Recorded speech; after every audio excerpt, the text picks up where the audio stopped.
दोस्तों आईटीआर पर आया नया अपडेट। अब इन 6 कमाइयों पर नहीं देना पड़ेगा इनकम टैक्स। दोस्तों आज हम आपको इन 6 कमाइयों के बारे में बताने वाले हैं जिन पर कोई भी टैक्स नहीं देना पड़ेगा। तो चलिए जानते हैं उनके बारे में विस्तार से। दोस्तों अलग अलग तरह की आय पर हमें टैक्स भरना पड़ता है, लेकिन क्या आप जानते हैं कि कुछ इनकम ऐसी भी है जिन पर कोई भी टैक्स नहीं देना पड़ता है। अगर आपको नहीं पता तो ये खबर आपके लिए बहुत ही जरूरी है। तो चलो हम आपको उन आयों के बारे में विस्तार से बताएंगे। दोस्तों आपको पता होना चाहिए कि इनकम टैक्स आपकी पूरी आय पर लगता है। इसमें केवल सैलरी ही शामिल नहीं है। सैलरी के अलावा बचत से आने वाली ब्याज, घर से हो रही कमाई, साइड बिजनेस, कैपिटल गेन्स जैसी कई चीजें शामिल हैं। लेकिन कुछ सोर्स ऐसे भी हैं जहां से होने वाली आय टैक्स के दायरे में बिल्कुल नहीं आती है। खेती से होने वाली आय के अलावा कई और भी ऐसी इनकम हैं जिन्हें टैक्स दायरे से बाहर रखा गया है। टैक्स एक्सपर्ट के मुताबिक इनकम टैक्स कानून के सेक्शन 10 में टैक्स छूट वाली इस तरह की आमदनी के बारे में जिक्र है।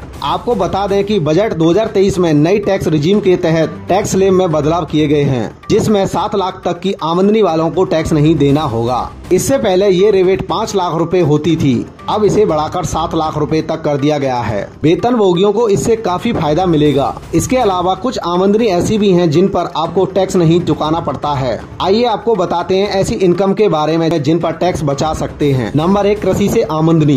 भारत एक कृषि प्रधान देश है। देश में कृषि क्षेत्र को बढ़ावा देने के लिए इनकम टैक्स कानून 1961 में कृषि से हुई आमदनी को आयकर के दायरे से बाहर रखा गया है। अगर आपके पास कृषि भूमि है और आप खेती या उससे जुड़ी गतिविधियों से कमाई कर रहे हैं तो आपको उस आमदनी पर कोई भी टैक्स नहीं चुकाना पड़ता है। नंबर 2, अविभाजित हिंदू परिवार से मिली रकम। अविभाजित हिंदू परिवार से मिली रकम या विरासत के रूप में हुई आमदनी को इनकम टैक्स के दायरे से बाहर ही रखा गया है। इनकम टैक्स कानून के सेक्शन 10 ब्रैकेट में 2 के तहत इस तरह की आमदनी टैक्स के दायरे में नहीं आती है। इस सेक्शन में लिखा गया है कि परिवार की आमदनी अचल संपत्ति से कमाई या अविभाजित हिंदू परिवार को पुश्तैनी संपत्ति से कमाई पर कोई भी टैक्स नहीं देना होगा। नंबर 3, बचत खाते से ब्याज। आपके बचत खाते में मौजूद रकम पर हर तिमाही में ब्याज मिलता है। इनकम टैक्स कानून के हिसाब से यह आपकी आमदनी मानी जाती है। इस पर आप इनकम टैक्स कानून के सेक्शन 80 TTA के हिसाब से आयकर में छूट हासिल कर सकते हैं। अगर बचत खाते पर ब्याज सालाना 10,000 से ज्यादा है तो